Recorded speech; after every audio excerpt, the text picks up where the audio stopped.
going to show you a very simple and low waste method of making your very own sourdough starter. You only need a couple of things in a few minutes a day, and in about 7 days you'll be able to make a very delicious and nutritious loaf of sourdough bread.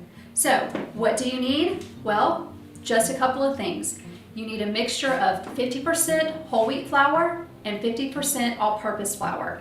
You also need water. You can use filtered water, or you can do what I do. I just take a jar, I fill it with water from my tap, I let it sit for an hour, then there's no chlorine and you don't have to worry about it killing the yeast in your starter.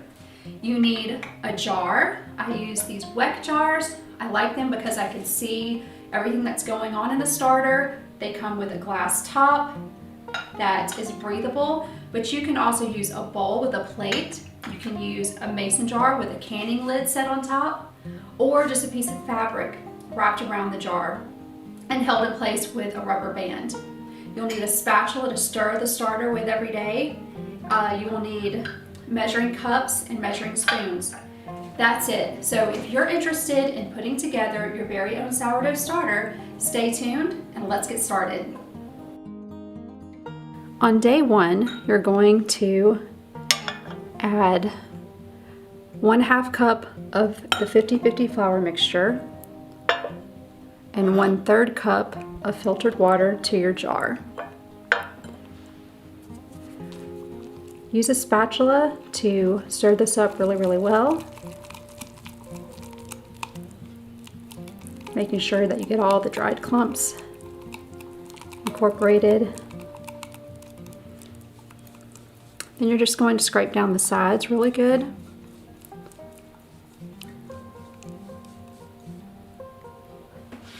I like to take some water on a rag and just kind of clean up around the sides of the jar a little bit.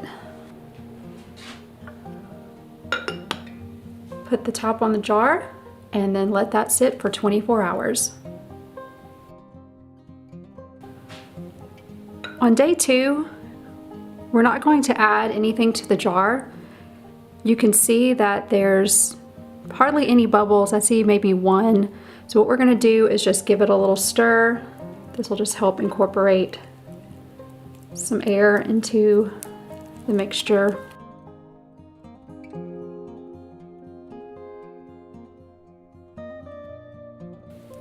And that's it. Put the top back on and let it sit for another 24 hours. Okay, this is the morning of day 3, and as you can see, there's lots of bubbles on top of the starter, so it is nice and active. Okay, so now that we are on day 3 and we have kind of let this sit, we're gonna go ahead and start discarding and feeding every single morning. So what you wanna do is get a clean jar, and let's just go ahead and stir up the starter a little bit.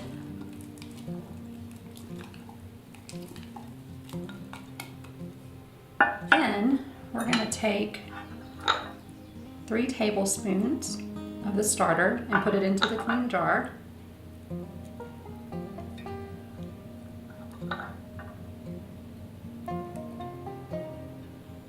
Okay. We'll take this starter, and this will either go in your compost or you just discard it, just throw it away. To this, we're going to add 1/2 cup of the 50-50 flour mixture, the whole wheat and all-purpose flour, and then we're going to add 1/3 cup of filtered water. And let's go ahead and give that a really good stir.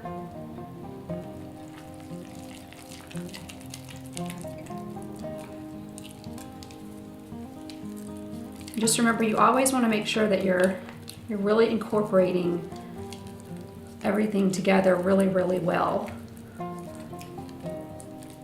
You don't want any dry spots in this.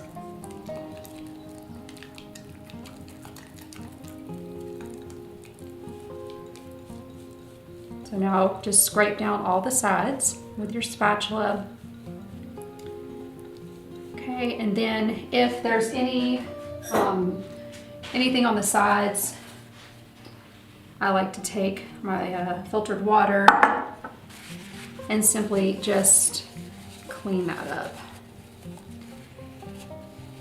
All right, so at this point, you're going to start seeing some activity every single morning. So I suggest just taking a rubber band and putting it around the jar at the level that the starter is, and that way you can see every morning if it's risen and fallen and just kind of gauge the activity. So what we're gonna do is put the top back on, and we're gonna let this sit for 12 hours. It's been 12 hours since our AM feeding, and you can see that the starter has risen, about doubled, and if you look on the top, there's lots and lots of activity going on. So we're gonna go ahead with our PM feeding, and we're not gonna discard anything. We're simply going to add 2 tablespoons of flour, and then a tablespoon and a half, about a tablespoon and a teaspoon or so, just to make it easy. And we're just gonna stir this right into the starter.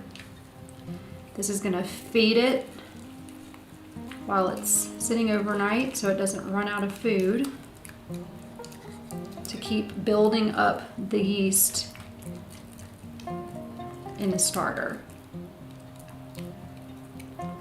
So by doing this method where we are discarding and feeding in the morning and then just simply adding a little bit of food in the evening, we're cutting down on a lot of waste.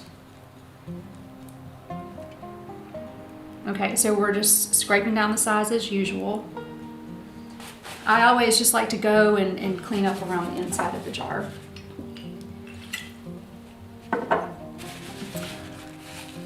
So, and then clean the rim, just make sure there's no gook. That's basically what you're doing. I just like to keep everything pretty clean. Okay, so we're going to put the top back on. I'm going to slide this little rubber band up just so I know where it started.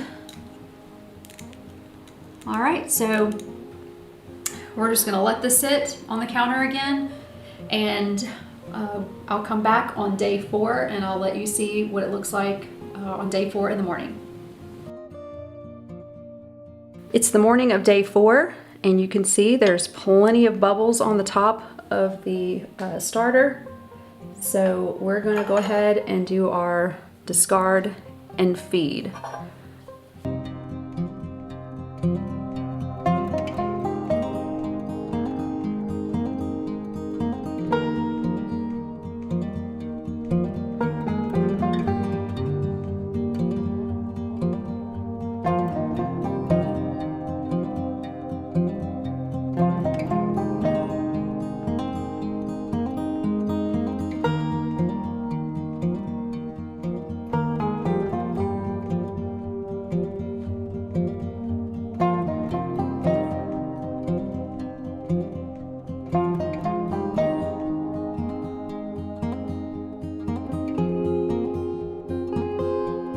I'll see you in 12 hours for the PM feeding. This is the evening of day 4, so we're going to give it a PM feeding.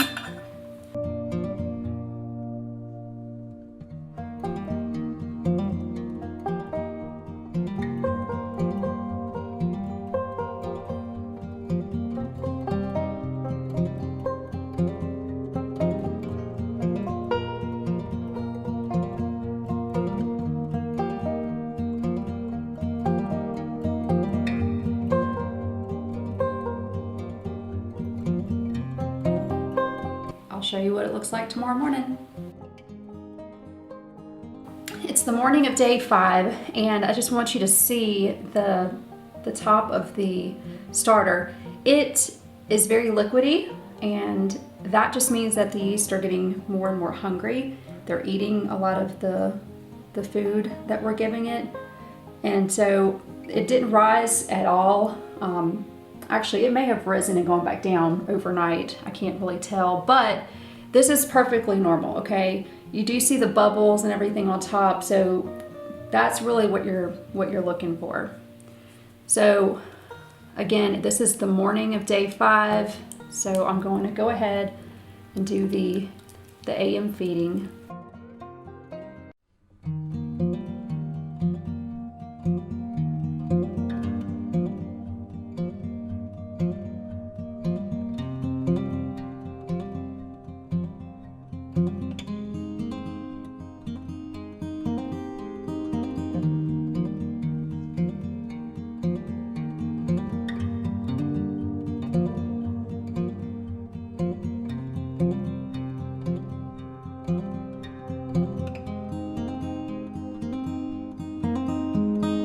And we'll be back for the PM feeding in just a little bit.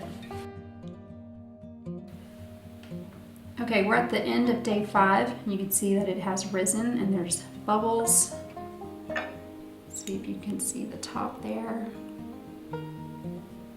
So let's go ahead and give it its nightly feeding.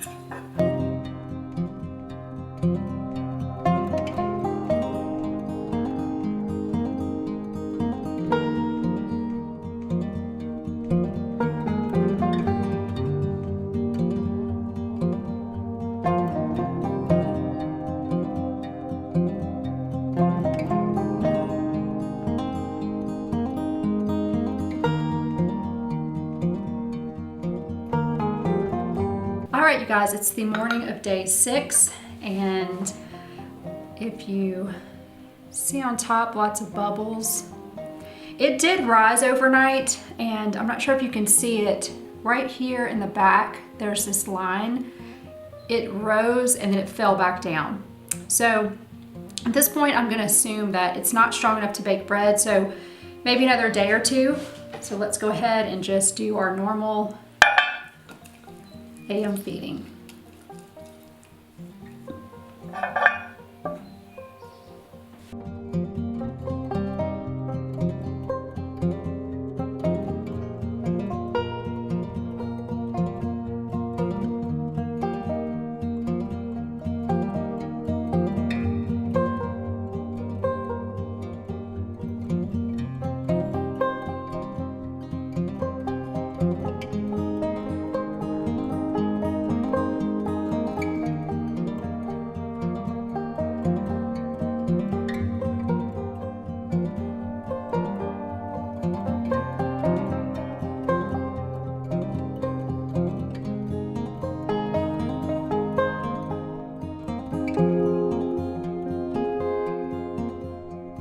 See you in 12 hours. It's the evening of day 6, and I just want you to see that the starter has doubled in size. So it is very active. You can look on the top and see lots and lots of bubbles. So this is what you should be seeing on the evening of day 6. Let's go ahead and give it its feeding.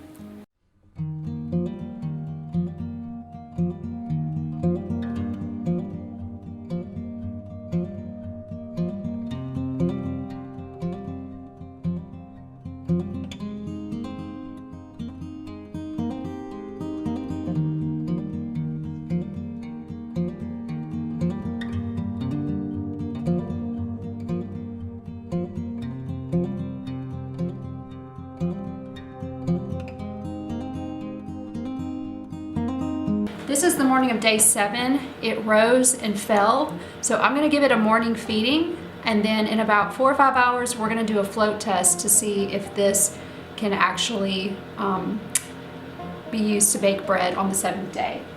So I'm gonna go ahead and discard and feed it with the normal AM feeding. It's been 4 hours since I have fed the starter on day 7 in the morning, so you can see it has doubled. So what I'm gonna do is what is called a float test. And that is where we take a small portion of the starter and put it into a bowl of warm water, or I'm not sorry, not warm water, a bowl of room temperature water. And if it floats, then it's ready to bake bread. And you can see the starter is floating.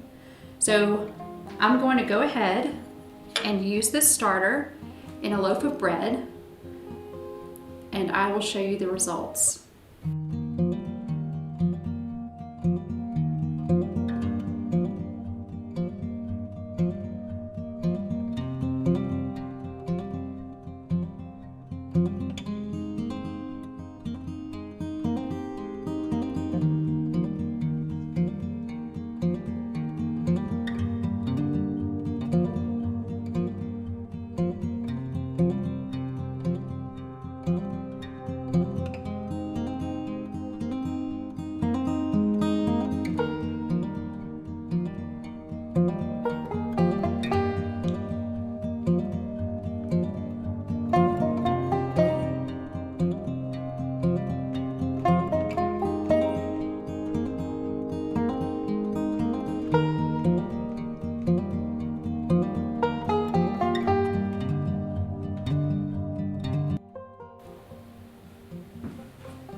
Here you go, guys.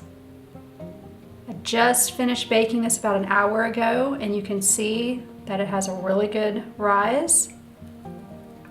Really nice oven spring. Nice and golden.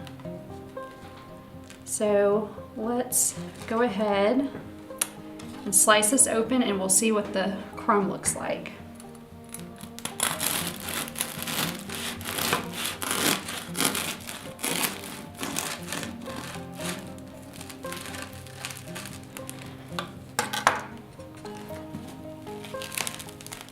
And there you have it.